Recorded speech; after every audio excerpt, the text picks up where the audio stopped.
तो आज आपका रोटेशनल मैकेनिक्स से हम कंटिन्यू करेंगे। आपकी सैटरडे संडे को भी जो क्लास होगी ना, वो रेगुलर क्लास ही रहेगी। पेंटोल में शायद डाउट लिखा हुआ है, प्लेन फिजिक्स की रेगुलर क्लास होगी, है ना। तो उसमें रोटेशन ही कंटिन्यू होगा, मोस्ट प्रोबेबली खत्म भी हो जाएगा आपका, है ना। कि मोस्ट प्रोबेबली सैटरडे संडे को रेगुलर क्लास करके ना, क्योंकि कितने दिन हम वेट करेंगे, बहुत ज्यादा दिन वेट करने का फायदा नहीं है ना। हम 11th का सिलेबस सब वाइंड अप करेंगे and start the 12th from first और second week of April. First या सेकंड वीक ऑफ अप्रैल से वी स्टार्ट द 12th, है ना। तो 11th का सिलेबस काफी कुछ तक मैं कंप्लीट करवाने की कोशिश करूंगा, है ना। बाकी आपका रिवीजन तो हम चलते रहता है, वो तो आपके चलते रहेगा बाद में, है ना। लेकिन अभी फिलहाल ये है कि सर कब तक होगी 12 स्टार्ट? 12 स्टार्ट फर्स्ट वीक या सेकंड वीक, है ना। वैसे अभी 7 अप्रैल बोल रहे हैं, है ना। फर्स्ट या सेकंड वीक में आपका ऑफ अप्रैल में 12th क्लास स्टार्ट, तो तब तक 11th का काफी कुछ हम करेंगे। तो आपकी जो वीकेंड्स की जो क्लास रहेगी ना, वो रेगुलर क्लास ही रहेगी, उसमें थ्योरी ही पढ़ाएंगे, है ना। उसमें कोई ऐसे डाउट्स वगैरह की क्लास नहीं, है ना, कि बहुत डाउट्स क्लास हो चुकी है ना। पूरा ऑलमोस्ट फरवरी मंथ डाउट क्लास निकला है ना। तो बहुत ज्यादा मैं उसको एक्सटेंड नहीं करना चाहता, ठीक है। चलो, तो आज हम पढ़ेंगे। हम आज जो टॉपिक पढ़ने जा रहे हैं रोटेशन में, we are going to discuss the angular impulse and momentum. जो टॉपिक हम पढ़ेंगे, will discuss the angular impulse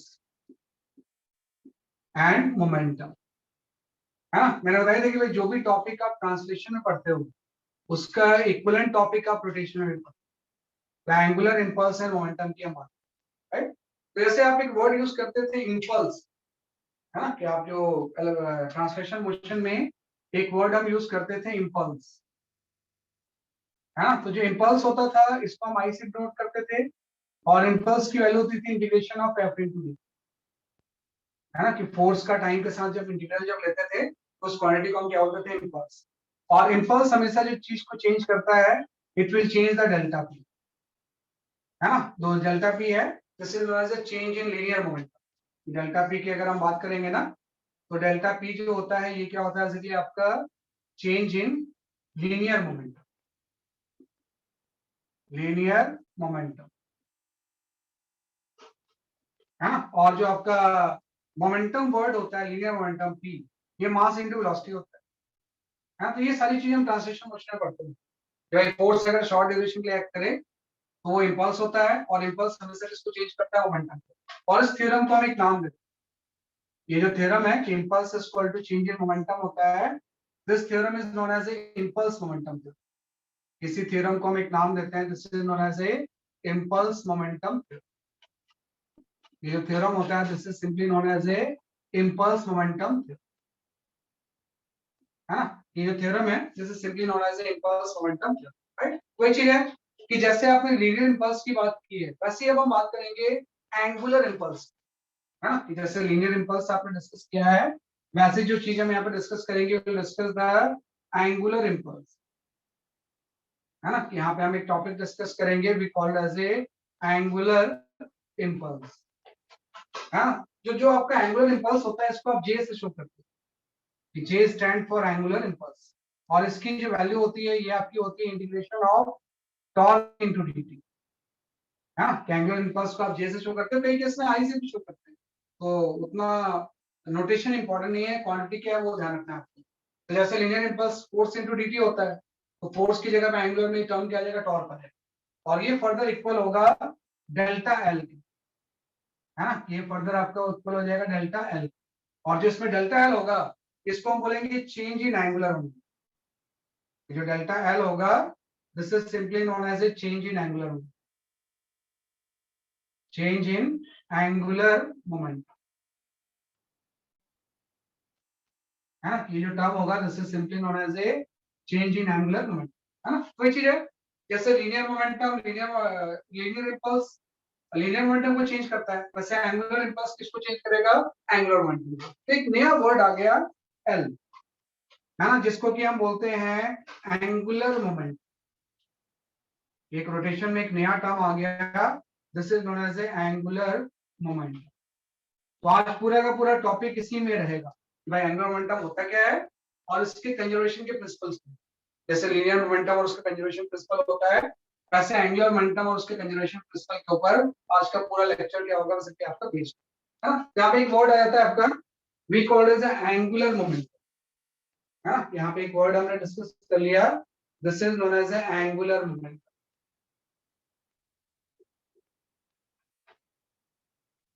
है ना। तो जो एंगुलर मोमेंटम आप ध्यान रखना कि जो एंगुलर मोमेंटम होता है ये, इसके लिए थोड़ा सा मुझे डायग्राम बनाना पड़ेगा कि एंगुलर मोमेंटम हम किस तरह से डिफाइन करेंगे, है ना। Angular momentum of A particle, of a moving particle, obvious बात है कि एंगुलर मोमेंटम जब भी होगा ऑफ ए मूविंग पार्टिकल, बाद में रिजिड बॉडी का भी एंगुलर मोमेंटम निकालेंगे, ऑफ ए मूविंग पार्टिकल, है ना, about an reference point, about a reference point, reference point, भाई किसी मूविंग पार्टिकल का एंगुलर मोमेंटम किसी रेफरेंस पॉइंट के अबाउट क्या होगा।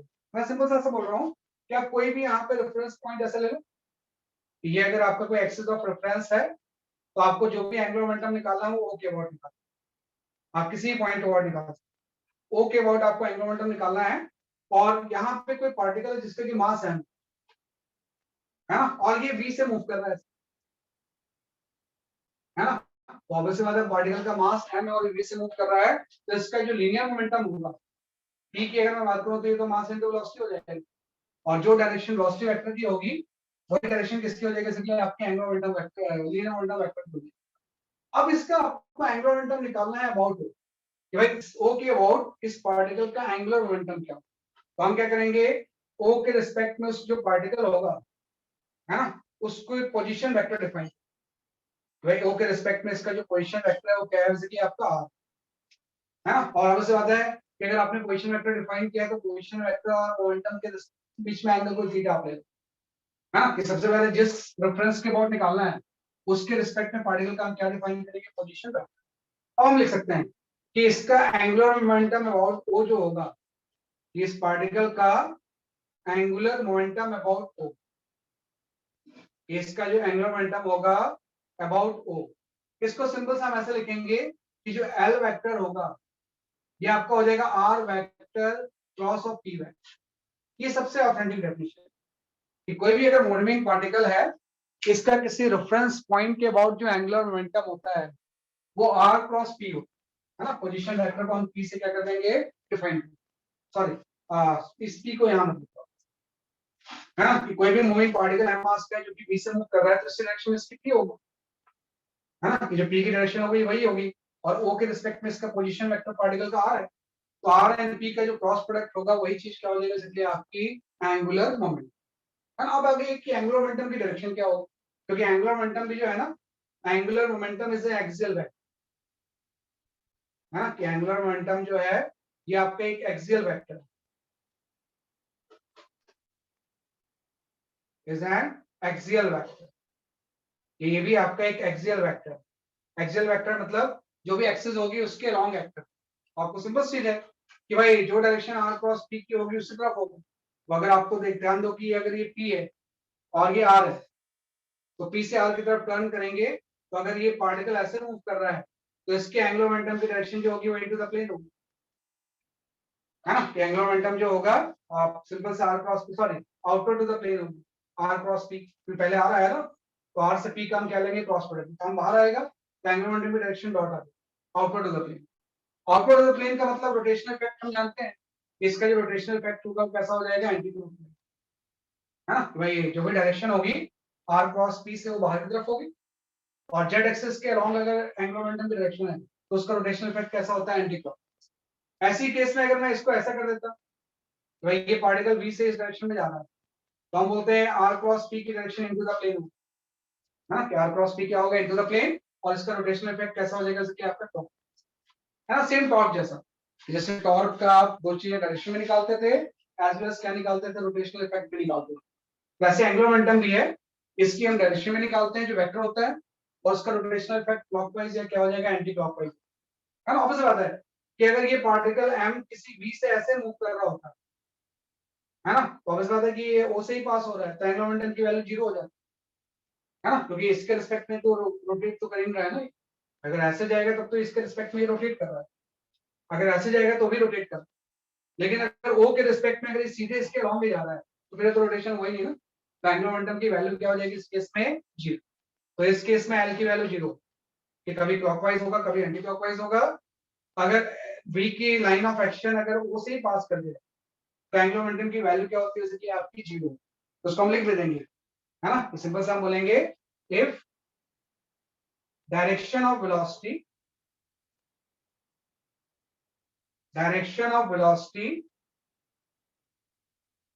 passes through reference point,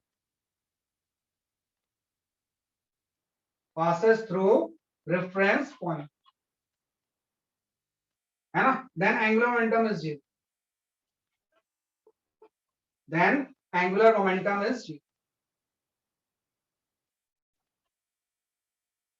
ये आपका होता है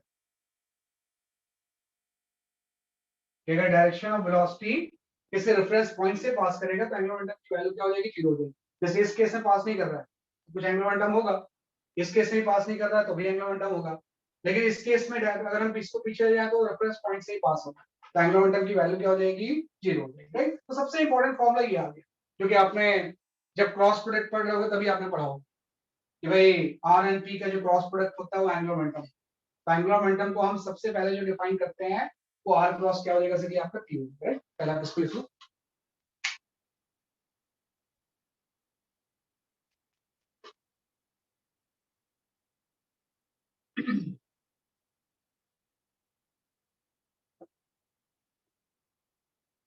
सर अगर मैग्नीट्यूड देखेंगे तो कॉस की टर्म आएगी ना, कॉस थीटा। हाँ अभी बताता हूँ मैग्नीट्यूड के बारे में। अगर मैग्नीट्यूड अभी एक्सपेंड करेंगे ना इसको तो आपको मैग्नीट्यूड मैं उसी के बारे में डिस्कस भाई इसका मैग्नीट्यूड कितना होगा।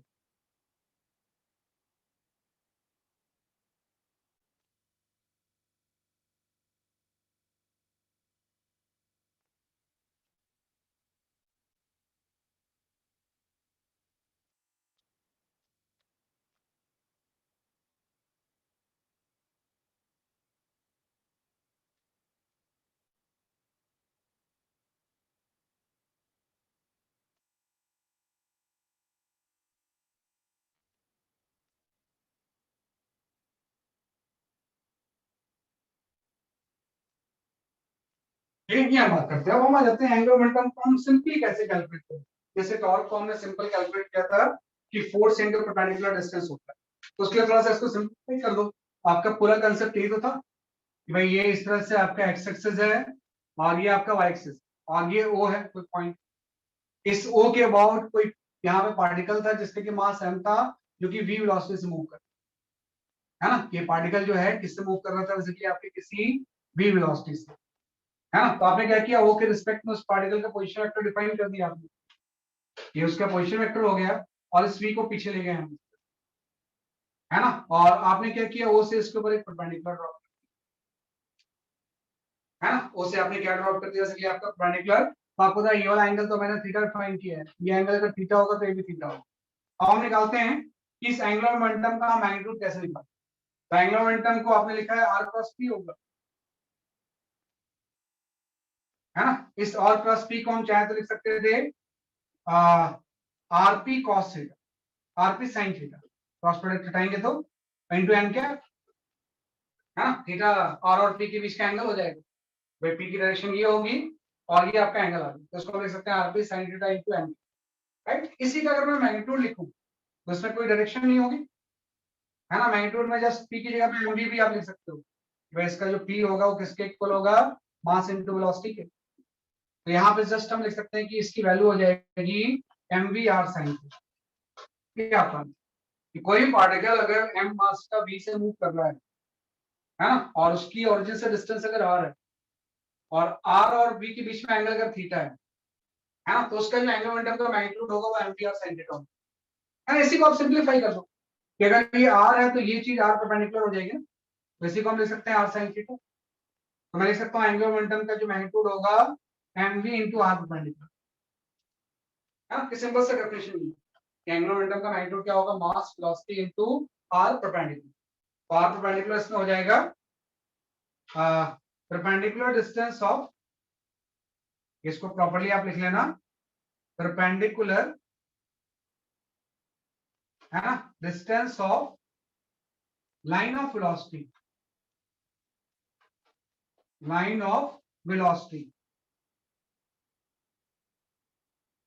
Right, from reference point, from reference point.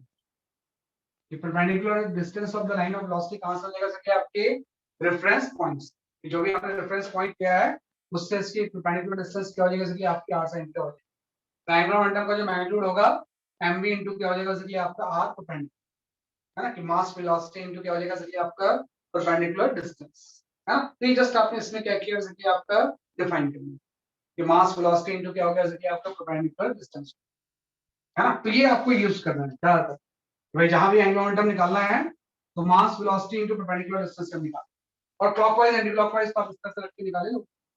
अगर ऐसे जा रहा है तो एंटी क्लॉकवाइज होगा, ऐसे होगा तो क्लॉकवाइज, या तो इसका इफेक्ट एंटी क्लॉकवाइज होगा या इसका इफेक्ट कैसा हो जाएगा, जैसे कि आपका क्लॉकवाइज, है ना। तो वही चीज है कि अभी आपने बोला है कि जिससे आपने जो कैलकुलेट किया है, this is the angular momentum of a moving particle about a reference point.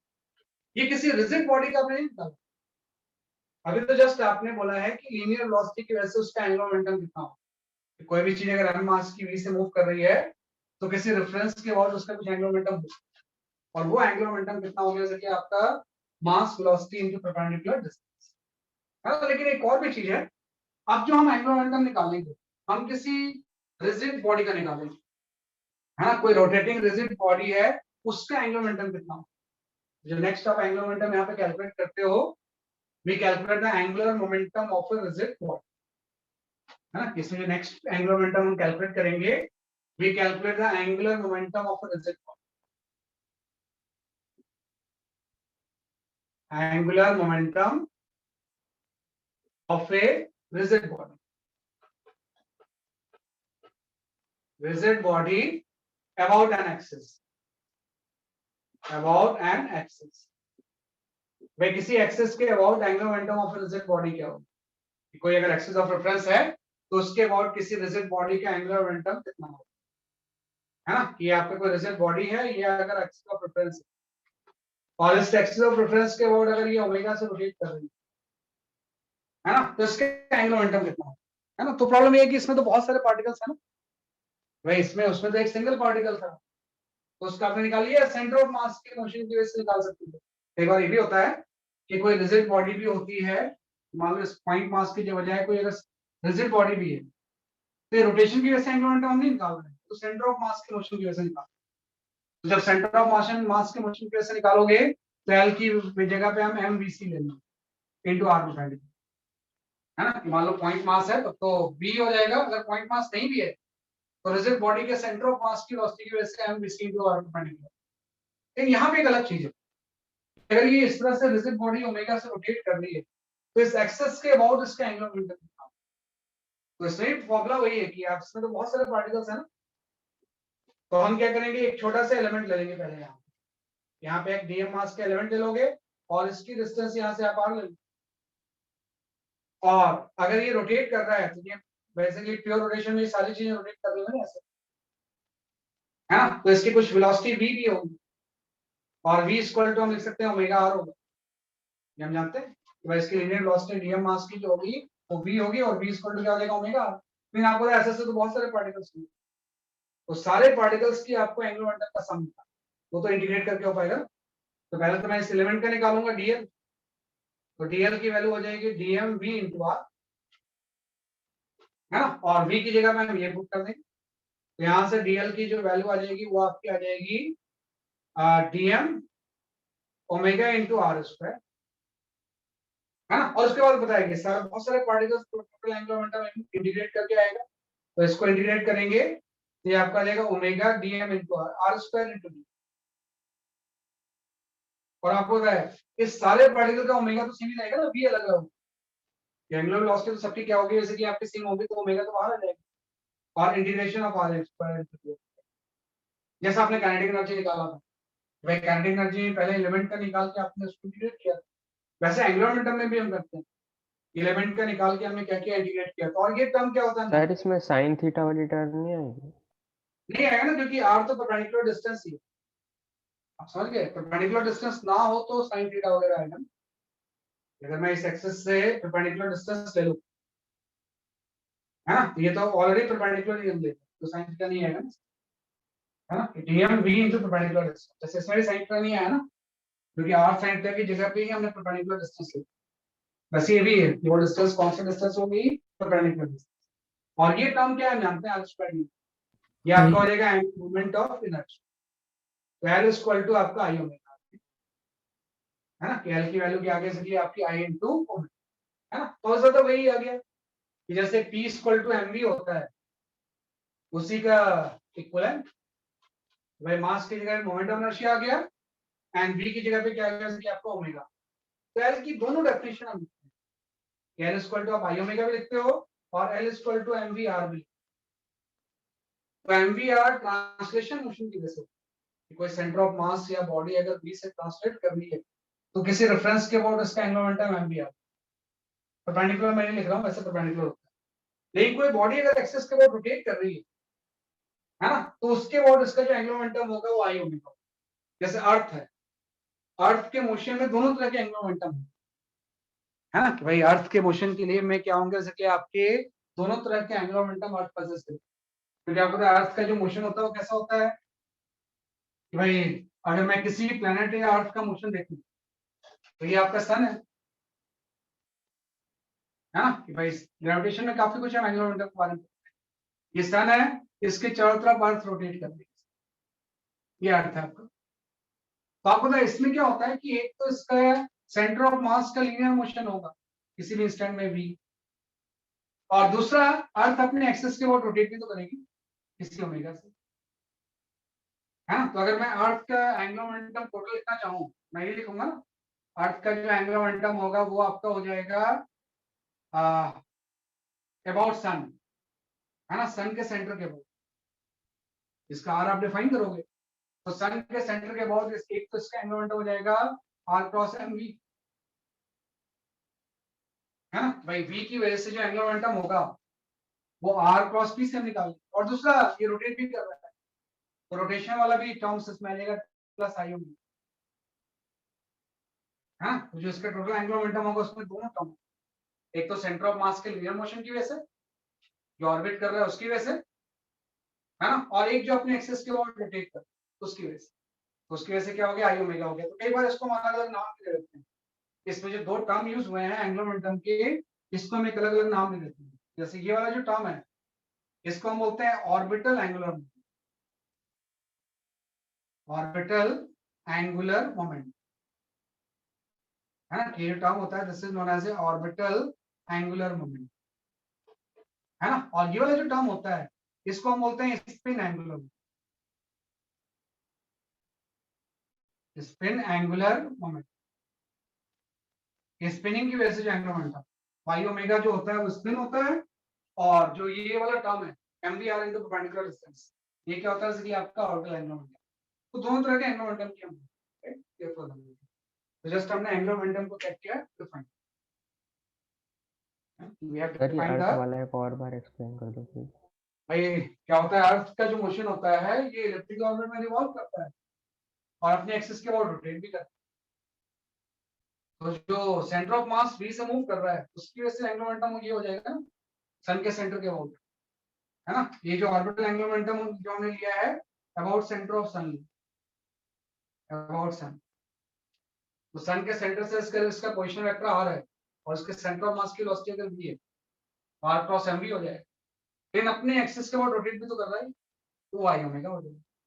तो इसको हम ऑर्बिटल बोलते हैं जो कि ऑर्बिट की वजह से हो रहा है अबाउट सन सेंटर, और अपने एक्सिस के अबाउट जो रोटेट हो रहा है उसकी वजह से स्पिन एंगुलर मोमेंटम, तो टोटल एंगुलर मोमेंटम में दोनों टर्म है।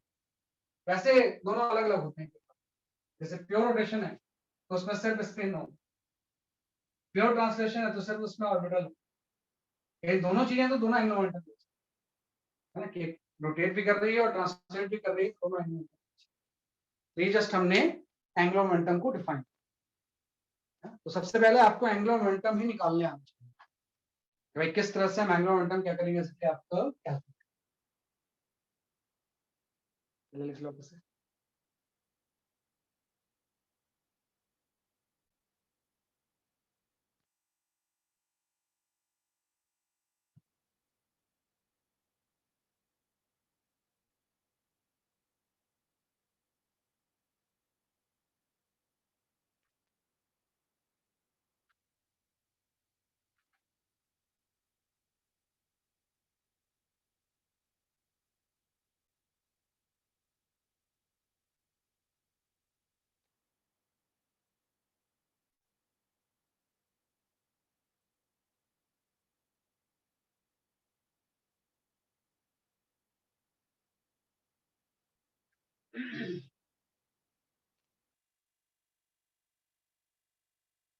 एंगुलर मोमेंटम के कैलकुलेशन के मैं कुछ एक दो क्वेश्चन आपको दे दूंगा, पहले आप उसको अटेम्प्ट करें, जिसमें कि सिर्फ एंगुलर मोमेंटम हम निकालना सीखेंगे, बाद में हम इसके कंजर्वेशन की भी बात।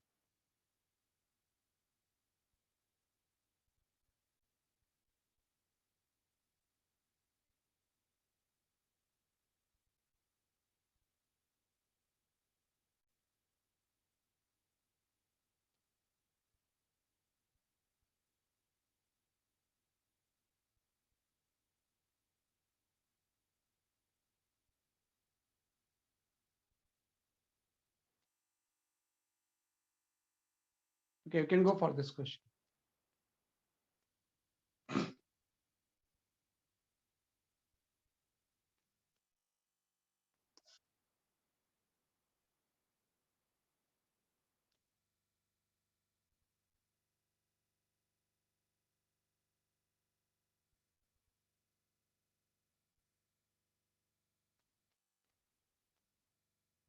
इसमें ये जो लिखा हुआ है ना कि find the angular momentum of projectile of mass m about point of projection, यहाँ पे पॉइंट ऑफ प्रोजेक्शन एक वर्ड लगा हुआ है, प्रोजेक्शन मिसिंग है, when projectile is at highest point and when it lands on the same orbit. तो projection थोड़ा सा आगे चला गया जो वर्ड है, एक्चुअली प्रोजेक्शन जो होगा ऑफ के बाद होगा, point of projection when projectile is at highest point and when it lands on the same orbit.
Okay, I will explain this question. मैं एक्सप्लेन करता हूँ इसको. Wait for a moment.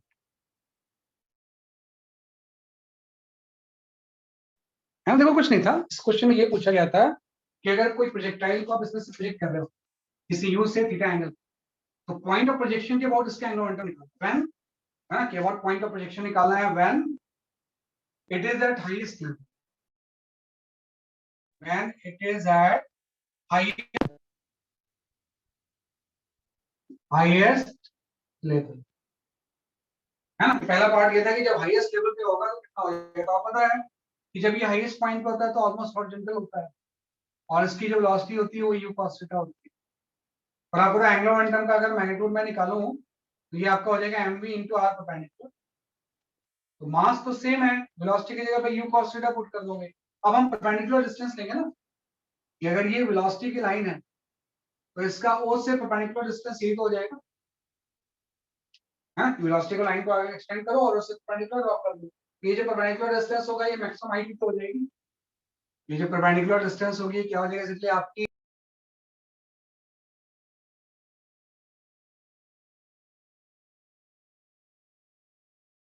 आपकी वॉइस नहीं आ रही.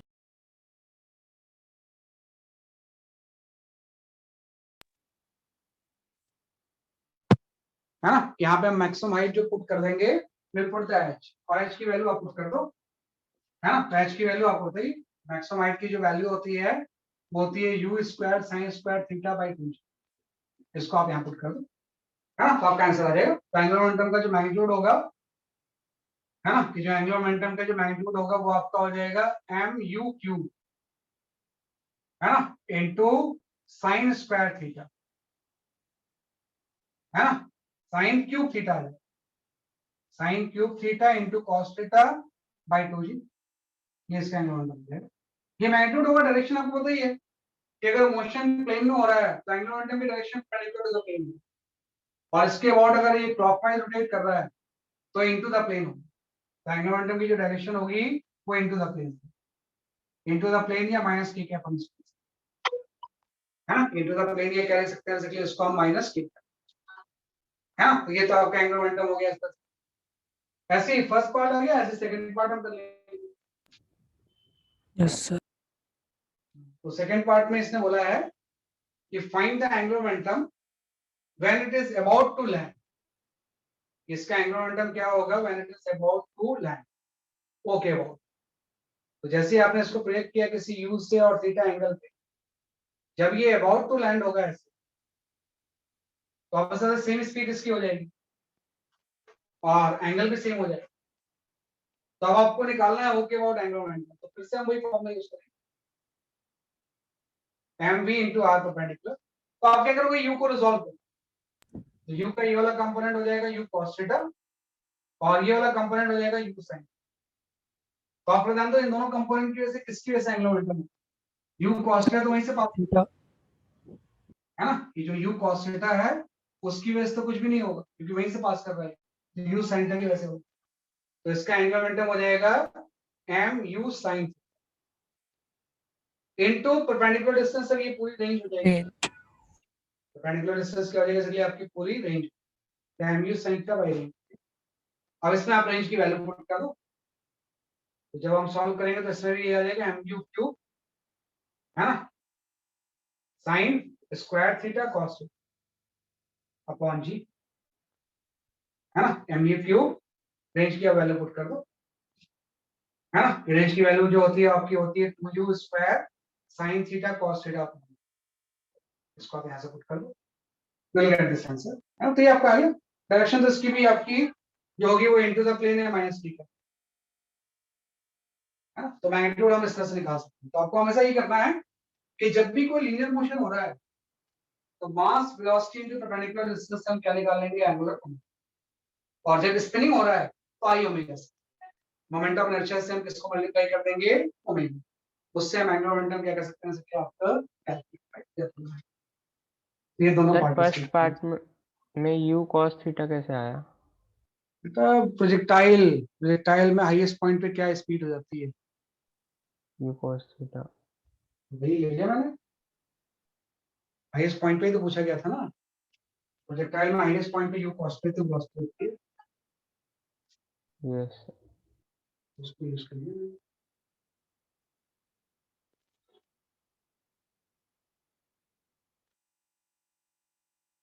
ठीक है, तो इस तरह से हम इसको लिखेंगे। एक और क्वेश्चन मैं दे रहा हूँ, उसको भी थोड़ा सा ध्यान।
Okay, then go about this question.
Kartikeya, आपका आंसर सही है।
हाँ सही है अंकुश, अकाग्र, your answer is correct.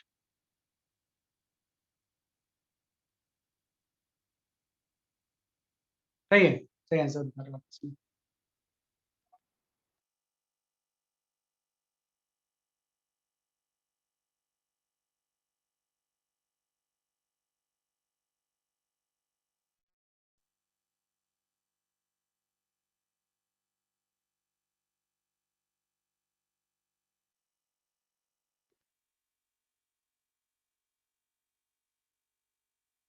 Okay, है ना, मैं इसको एक्सप्लेन कर देता हूँ। आपको दिया हुआ था एक तो मैथमेटिकली भी आप इसको कर सकते थे, कि मैं तो सिंपल यूज कर लूंगा, ज्यादा मैथमेटिक्स यूज ना करके, है ना। आपको दिया हुआ कर रहा है y equal to root x plus 10 के, है ना। तो आप स्ट्रेट लाइन बना लो, तो इसका जो मोमेंट हो रहा होगा वैसे, अगर ये रूट 3 है तो ये एंगल 60 डिग्री होगी, है ना। और जहां पे x0 है वहां पे y की वैल्यू ये 10 है, तो अगर इसके m मास का पार्ट ये परपेंडिकुलर डिस्टेंस हो जाएगी, है ना। तो परपेंडिकुलर डिस्टेंस इसकी 5 हो जाएगी, तो इसका जो एंगुलर मोमेंटम होगा वो 5 mu हो जाएगा, है ना। कि अगर ये 10 है और ये एंगल 60 डिग्री है तो ये 5 हो जाएगा, परपेंडिकुलर डिस्टेंस mu into 5 हो गया। कैसे कर सकते हैं इसे, 5 mu is the correct answer, है ना। किसका 5 mu क्या होगा बेसिकली आपका करेक्ट आंसर, तो इस तरह से हम इसको कर सकते हैं।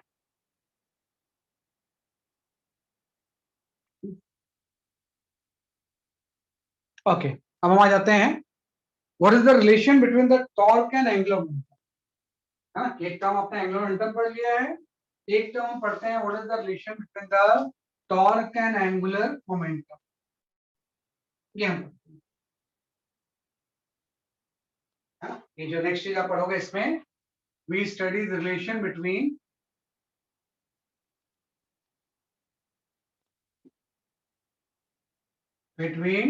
Torque and angular momentum, torque and angular momentum, है ना। सेम वैसे ही है जैसे आपका फोर्स एंड लीनियर मोमेंटम है, हाँ। Force and linear momentum relation ये था कि जो एफ एक्सटर्नल होता है ये आपका डी बाई डी टी के इक्वल होता था, ये तो था, इसी को हम न्यूटन सेकंड लॉ में बोलते हैं। तो ऐसे सेकंड लॉ का स्टेटमेंट रोटेशन में ऐसा हो जाएगा कि फोर्स की जगह पे टॉर्क एक्सटर्नल आ जाएगा, है ना। और टॉर्क एक्सटर्नल की इक्वल टू आपका हो जाएगा डीएल बाई डी टी, है ना। ये जो टॉर्क एक्सटर्नल होगा वो किसके इक्वल हो जाएगा, डीएल बाई डी टी। तो हम यहाँ पे बोल सकते हैं कि rate of change of angular momentum, rate of change of angular momentum, angular momentum, right, is equal to, है ना, net external torque, net external torque, क्या कहोगे, जैसे rate of change of linear momentum जो होता है वो नेट एक्सटर्नल फोर्स के इक्वल होता है, वैसे rate of change of angular momentum जो होगा वो किसके इक्वल हो जाएगा, नेट एक्सटर्नल टॉर्क, है ना। तो इसको हम डिराइव भी करते हैं, क्वेश्चन है कि टॉर्क एक्सटर्नल की वैल्यू डीएल बाय dt के इक्वल होती है, इसका एक डेरिवेशन भी होता है ना, डिराइव करना चाहूंगा इसका, अगर मैं सिंपल सा डेरिवेटिव, तो अभी आपने बोला कि जो एंगुलर की वैल्यू वो होती है आर क्रॉस पी, है ना। जो एंगुलर मोमेंटम की वैल्यू हो जाएगी वो कितनी हो जाएगी, आर क्रॉस पी। अब इसको डिफरेंशिएट कर दो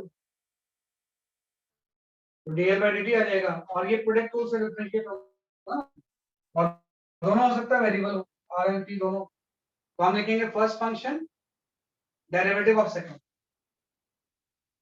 plus second function derivative of first, या ऑर्डर चेंज नहीं कर सकते हम क्रॉस प्रोडक्ट के लिए। तो first function derivative of second, है ना, और second function derivative of first. अब इसमें आप थोड़ा सा टर्म देखो कि जो dp बाई dt होगा ये तो फोर्स के इक्वल हो जाएगा, और जो dr बाई dt होगा जाएगा वो v के इक्वल हो जाएगा। तो आप देखो r क्रॉस f तो टॉर्क होता है, ये चीज तो टॉर्क आ गई, प्लस ये वाला टर्म जीरो हो जाएगा क्योंकि v और p पैरेलल हो। ये वाला टर्म इसलिए जीरो होगा क्योंकि वेलोसिटी वेक्टर और जो मोमेंटम वेक्टर हो जाएगी डायरेक्शन की सेम होती है, तो दोनों में क्रॉस प्रोडक्ट क्या हो जाएगा, जीरो। तो प्रूफ हो गया। ये जो टॉर्क होगा वो किसके इक्वल हो जाएगा, dl बाय dt। हाँ, तो जैसे आपका rate of change of linear momentum external force होता है, वैसे rate of change of angular momentum जो होगा वो किसके इक्वल हो जाएगा, टॉर्क। और यहीं से इसका कंजर्वेशन प्रिंसिपल है। हाँ, यहीं से एक बड़ा फिजिक्स में इंपॉर्टेंट, क्योंकि फिजिक्स जो है आपको पता ही है conservation principle, like energy, conservation momentum, and इसके बाद एक कंजर्वेशन प्रिंसिपल हम पढ़ रहे हैं, we are studying the conservation of angular momentum, हाँ, जो कि इसी के ऊपर बेस्ड, कि अभी आपने ड्राइव कर लिया टॉर्क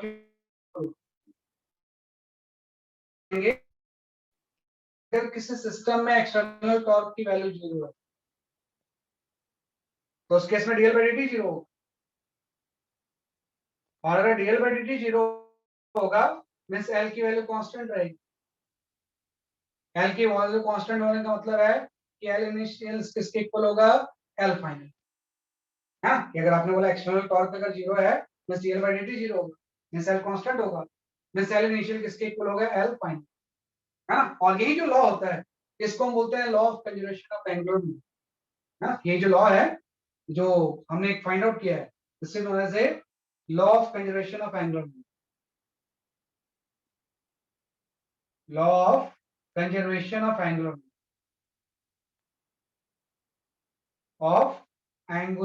मोमेंट है ना, इसी को हम बोलते हैं law of conservation of angular.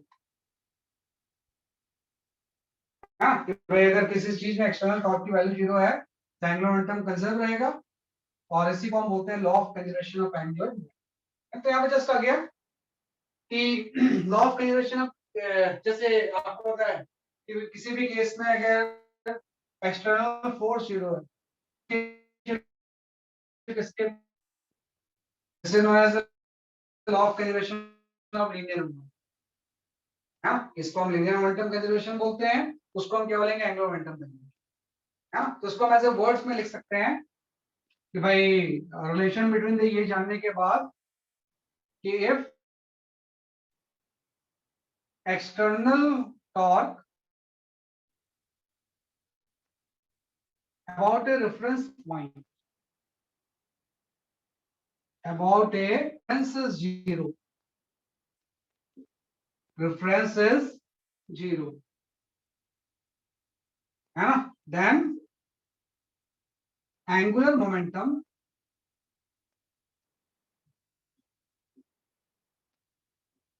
of system about that reference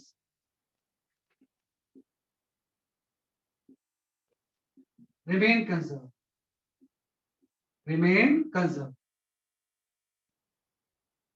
है ना, इसी को हम बोलते हैं law of conservation of angular, है ना, कि if external torque about a reference is zero then angular momentum of system about that reference remain conserved, है ना, कि भाई किसी सिस्टम के अबाउट अगर एक्सटर्नल टॉर्क जीरो है किसी भी रेफरेंस पॉइंट के अबाउट, तो उस रेफरेंस के अबाउट एल इनिशियल किसके इक्वल होगा, एल फाइनल। और इसी लॉ को हम क्या बोलते हैं, जैसे आपका law of conservation of angular momentum. तो सिंपल चीज है कि जैसे आप एक ये लगाते थे हमेशा, अब इसकी जगह पे एक और एडिशनल चीज है ना, कि कंजर्वेशन ऑफ एनर्जी आप यूज करते थे, और एक आप यूज करते थे P initial equal to P final, इसको हम बोलते थे conservation of linear momentum. Linear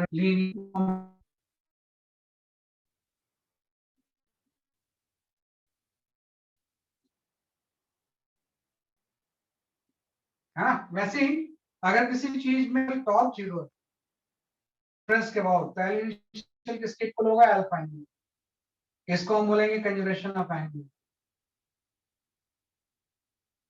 this is known as the conservation of angular moment. ये आपका गया, तो दोनों लॉ आपको यूज करने आना चाहिए, कंजर्वेशन ऑफ लीनियर मोमेंटम भी as well as conservation of angular momentum. इसके बहुत सारे एग्जांपल्स हैं आपको बताया है ना, कि भाई जैसे किसी प्लेटफॉर्म पे अगर दोनों हाथ में वेट रख के आप रोटेट कर रहे हो किसी स्टूल के ऊपर, तो अगर वेट को आप क्लोज ले आओगे वो एंगुलर स्पीड बढ़ जाएगी, है ना। L initial equal to L final को कांस्टेंट होगा, है, क्योंकि angular momentum I N omega भी तो होता है। तो अगर आई बढ़ेगा तो ओमेगा कम होगा।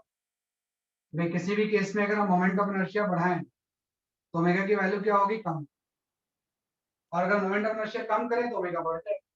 तो किसी भी रोटेटिंग स्टूल में अगर आप दोनों हाथ में वेट रख के रोटेट कर रहे हो फ्रीली, तो जैसे वेट को आप क्लोज लाओगे मतलब मोमेंट ऑफ इनर्शिया कम कर रहे हो, तो आई बढ़ जाएगा। मोमेंट ऑफ इनर्शिया कम होगा तो ओमेगा बढ़ जाएगा। और जैसे आर्म को स्ट्रेच करोगे फिर से मोमेंट ऑफ इनर्शिया बढ़ेगा, तो ओमेगा की वैल्यू क्या हो जाएगी, कम, है ना। तो कई केस में आई इक्वल टू कांस्टेंट हम आई ओमेगा के बाद बहुत सारे नियम है। आई ओमेगा इक्वल टू आई अगर बढ़ेगा तो क्या होगा, इसी को कहते हैं law of conservation of angular momentum. ये थोड़ा सा, तो ये काफी इंपॉर्टेंट चीज। भाई देखो मैकेनिक्स में क्या होता है, न्यूटन्स लॉ के अलावा ये कंजर्वेशन है ना, भाई सारे वर्क का जो सम होता है वो डेल्टा के इक्वल होता है ना। सारे वर्क का सम होगा वो डेल्टा के इक्वल होता है। Conservation of linear momentum, conservation of angular momentum, है ना। ये चीज वाइडली यूज होती है ना, ये चीजें वाइडली क्या होती है, जैसे कि आपकी यूज तो इस तरह से करते हैं। इसके अलावा जो अगर F equal to M A use होता है and torque equal to I alpha, mostly यही 4-5 फॉर्मूले ही हर क्वेश्चन में यूज मोस्टली मैकेनिक्स में।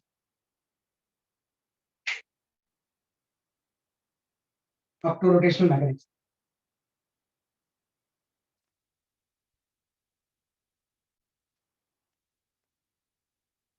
तो इसी के ऊपर बेस्ड हम न्यूमेरिकल्स जानते हैं, मेनली हम कंजर्वेशन प्रिंसिपल अपना यूज इस सारे केसेस में।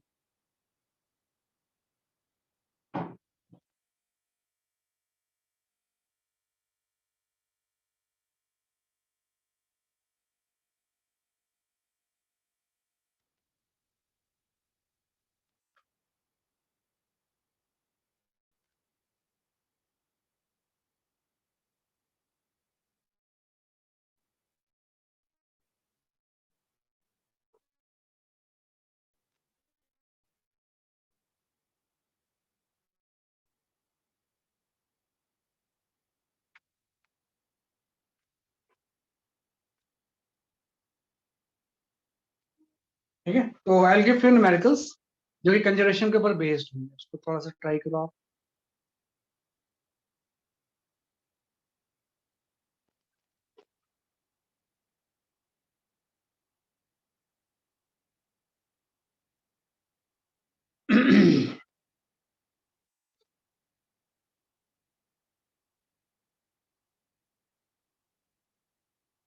ओके ये दो क्वेश्चन काफी इंपॉर्टेंट है, इसको थोड़ा सा ट्राई करो।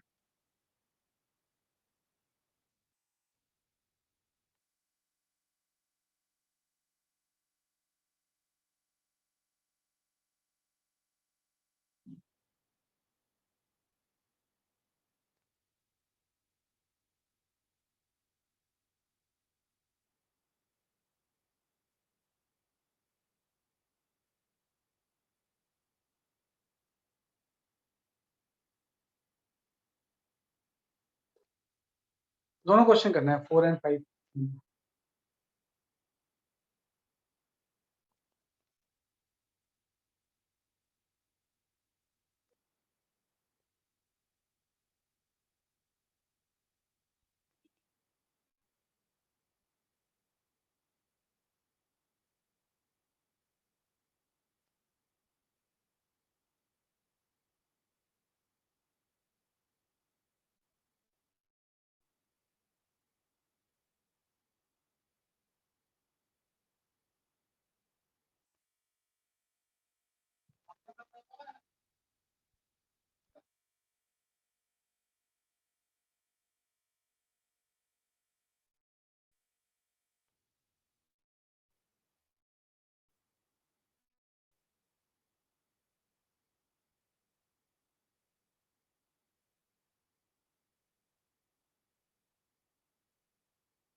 हाँ, कार्तिक त्यागी सही आपका आंसर है।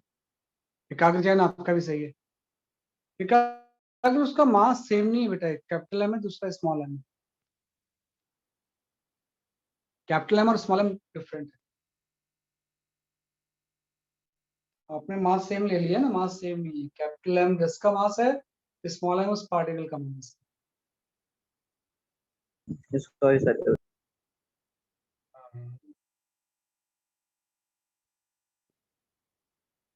अदरवाइज आपका आंसर सही है।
हाँ, से एकाग्र जैन सेकंड पार्ट का सही है। कार्तिक है आपका भी सही है। बिल्कुल सही आंसर आप बता रहे हो। सही आंसर है आपका। चलो, देखो फर्स्ट पार्ट में इसने ये बोला था कि कोई डिस्क ऐसी है ना, कि इसके एग्जांपल के अगर हम फर्स्ट पार्ट को देखें, बड़ा एक आसान सा एग्जांपल है कि कोई डिस्क है और ये डिस्क अपने एक्सिस के अबाउट ओमेगा से रोटेट है ना, और इसमें क्या होता है, ऐसे ओमेगा से अगर रोटेट हो रही है तो इसके रिम पे ना एक आपके पार्टिकल मास स्टिक करेंगे, तो इसकी ओमेगा चेंज जाएगी। अब ओमेगा से ओमेगा डैश हो गया, तो ये ओमेगा डैश कितना होगा ये बताना था। तो कुछ नहीं, आप देखो सिस्टम में कोई एक्सटर्नल चीज तो है ही नहीं ना, जो भी चीजें इंटरनल है, मतलब इसका आई ओमेगा कांस्टेंट है। आई एंड ओमेगा का प्रोडक्ट क्या रहेगा, कांस्टेंट। तो जब ये पार्टिकल स्टिक नहीं किया था तो मोमेंट ऑफ इनर्शिया डिस्क का होता है mr square by 2 into angular speed omega थी। अब जब ये स्टिक कर गया तो मोमेंट ऑफ इनर्शिया बढ़ गया ना, क्योंकि डिस्क का तो है ही, प्लस उसमें एक पार्टिकल का मोमेंट ऑफ इनर्शिया भी है mr स्क्वायर। तो अगर मोमेंट ऑफ इनर्शिया बढ़ा है है ना, तो ओमेगा की वैल्यू कम हो जाएगी, तो ओमेगा डैश कितना होगा वही तो आपको निकाला है ना, तो आर स्क्वायर तो पूरे टर्म से क्या हो गया, कैंसिल हो गया है ना, तो यहाँ से ओमेगा डैश की वैल्यू हो गई, ओमेगा डैश की जो वैल्यू आ जाएगी मेरे ख्याल से, है ना, ये आपका आ जाएगा सर, ये आपका एम ओमेगा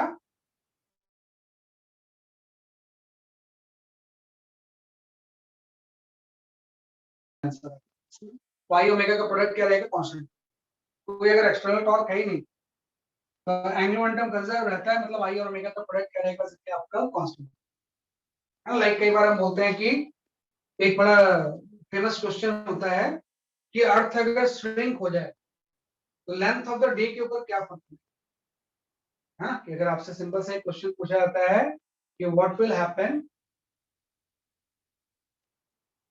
है ना, to length of day, length of day if earth sink, earth sink, अगर अर्थ सिंक कर जाए, श्रिंक कर, अर्थ श्रिंक, हाँ तो आपको है कि अगर अर्थ श्रिंक करेगी ना तो मतलब अर्थ सर श्रिंक जल्दी करने में इसका जल्दी मतलब सुबह शाम होने लगी जी। हाँ कि what will happen to the length of day earth shrink, अगर अर्थ श्रिंक करेगी तो मोमेंटम ऑफ इनर्शिया कम हो जाएगा ना उसका, यस सर ओमेगा एक्सिस के पास मात्र ओमेगा इंक्रीज हो जाएगा, अगर ओमेगा इंक्रीज होगा तो time period is equal to 2 pi by omega होता है, तो टाइम पीरियड क्या हो जाएगा, डिक्रीज हो, हाँ कि अर्थ के रोटेशन का टाइम पीरियड क्या हो जाएगा, डिक्रीज हो, है ना, तो अगर टाइम पीरियड डिक्रीज होगा मतलब क्या होगा, आपको तो ओमेगा बढ़ गया मतलब 24 आवर के बजाय वो 20 आवर में ही रोटेट कर लेगा, मतलब length of the day will, length of day decrease, हाँ कि अगर आई कम हो गया तो ओमेगा बढ़ जाएगा, ओमेगा बढ़ जाएगा तो फास्ट हो जाएगी ना, तो length of the day 12 hours का मान लो हो रहा है तो कम का हो जाएगा, पूरे 20 आवर में ही चक्कर लगा दीजिए उसको, ये भी काफी चीज होती है, वही हमने आई ओमेगा कांस्टेंट से लिखा। तो फर्स्ट पार्ट तो ये था, इस क्वेश्चन के सेकंड पार्ट में इसने बोला था कि ऐसा नहीं करते हैं जैसे दिस थिंग, है ना, ये रोटेट हो रही है किसी ओमेगा से, इसके बाद एक और आइडेंटिकल डिस्क हम रख देते हैं जिसका कि मास जो है वो m/2 है, रेडियस सेम, तो जो भी चीज है वो इंटरनली तो है, तो ओमेगा की जगह पे ओमेगा डैश है, वही चीज आई ओमेगा कांस्टेंट, तो पहले इसका था moment of inertia mr²/2 into omega, अब आपको पता है दोनों डिस्क का मोमेंट ऑफ इनर्शिया, एक का तो mr²/2 होगा ही, प्लस आपका दूसरे डिस्क का मोमेंट ऑफ इनर्शिया आपका हो जाएगा mr²/2, क्योंकि उसका मास m/2 इनटू ओमेगा डैश, हाँ तो यहाँ से ओमेगा सर डैश की रेडियस वैल्यू सेम नहीं था दोनों का, रेडियस क्या था, सर एक स्मॉल आर एक कैपिटल आर। वो गलती से मिस प्रिंटिंग है ना, उसको ठीक कर लेना, है ना, भाई वो मिस प्रिंटिंग कैपिटल आर, नहीं कैपिटल आर ही तो था, instead of a particular disk of m/2 and radius capital R, अच्छा पहले मैं इस पावर दिया, यस सर पहले वाले में स्मॉल आर था। रेडियस सेम करना है, मिस प्रिंट होगा, है ना, कि वो रेडियस कैपिटल आर था, उससे ओमेगा डैश की वैल्यू 2 निकाला, है तो ओमेगा की वैल्यू फिर से क्या होगी, डिक्रीज, तो ऐसे क्वेश्चन बहुत आएंगे जिसमें कि आई ओमेगा इक्वल टू कांस्टेंट क्या होगा, जैसे कि आपका यूज, है ना, कि बहुत सारे क्वेश्चंस आएंगे जिसमें कि आई ओमेगा इक्वल टू कांस्टेंट क्या होगा, यूज,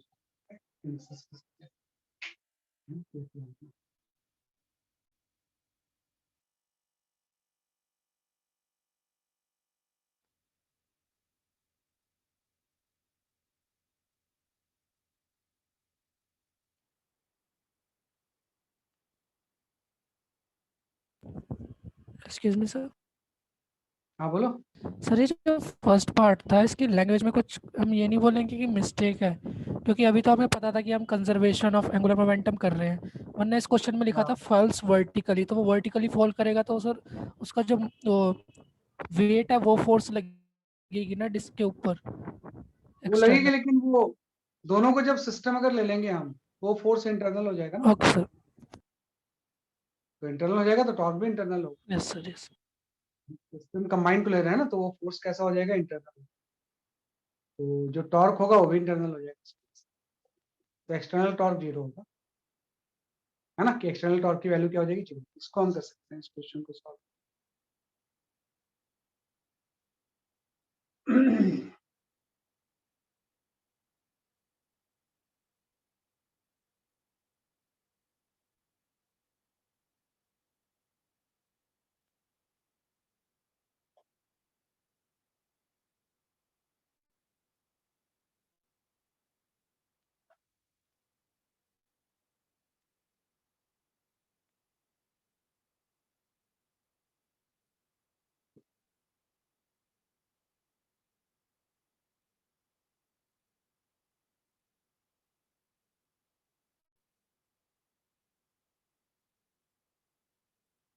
जब ऑब्स्ट्रक्शन को हिट करेगी तो ओमेगा से रोटेट करेगी, उसके एंगल स्पीड कितनी होगी वो मुझे बता।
अच्छा क्वेश्चन है, ऐसा बाद में भी आएगा जिसमें कि रोलिंग भी इन्वॉल्व होगी।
नहीं नहीं, जीरो नहीं होगा, रोटेट तो करेगा वो।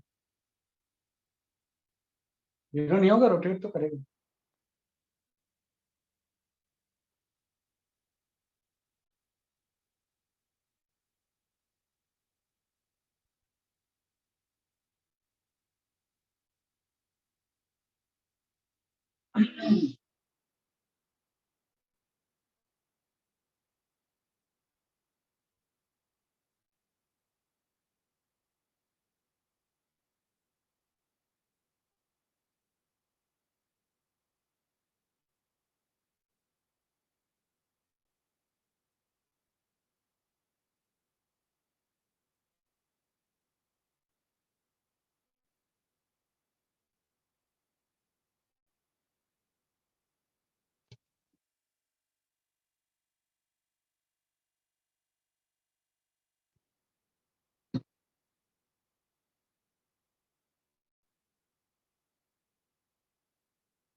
हाँ, एक अगर आपका आंसर सही है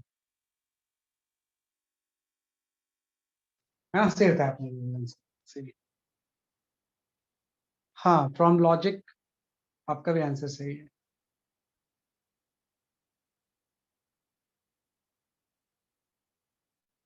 सही है, तो ये मैं एक्सप्लेन कर देता हूँ बिकॉज ये दिस टाइम ज़्यादा नहीं है ना, बाकी अभी कंटिन्यू करेंगे इसी को हम, है ना। अभी तो एंगुलर मोमेंटम का जस्ट आपने थोड़ा सा चीज पढ़ा है, नेक्स्ट क्लास में इसकी की और भी चीजें पढ़ेंगे एंगुलर मोमेंटम के बारे में, ठीक है। चलो मैं एक्सप्लेन कर देता हूँ, कुछ नहीं इसमें है कि जैसे बी से जा रहा था ना, इस ऑब्स्ट्रक्शन से स्ट्राइक करेगा तो बी तो इसकी जीरो हो जाएगी, मगर ट्रांसलेशन मोशन इसका खत्म हो जाएगा। आपको पता है ट्रांसलेशन मोशन को तो ये रोक लेगा, यहाँ पे कुछ फोर्स लगता है ना, लेकिन इसके बाद फिर ये रोटेट करनी होगी, वही आपको निकालना है ना, इस पॉइंट के बाद ये रोटेट करेगा तो ओमेगा कितना होगा आपको निकालना। तो आपको पता है जो भी प्रोसेस है वो इंटरनल है ना, मतलब कोई एक्सटर्नल टॉर्क तो इसमें है ही नहीं, है ना। तो एंगुलर मोमेंटम कंजर्व है, L initial equal to L final होगा किसके अबाउट, अबाउट ओ पॉइंट के अबाउट, एल इनिशियल किसके इक्वल होगा, एल फाइनल के इक्वल होगा। पहले आपको पता है कि पहले जी रोटेट थोड़ी कर रही थी, इसका centre of mass simple translate कर रहा, तो हम एल इनिशियल में लिखेंगे M V into perpendicular distance, perpendicular distance आपकी ये हो जाएगी ए बाई टू, तो M V into perpendicular distance इसका इनिशियल एंगल होता है।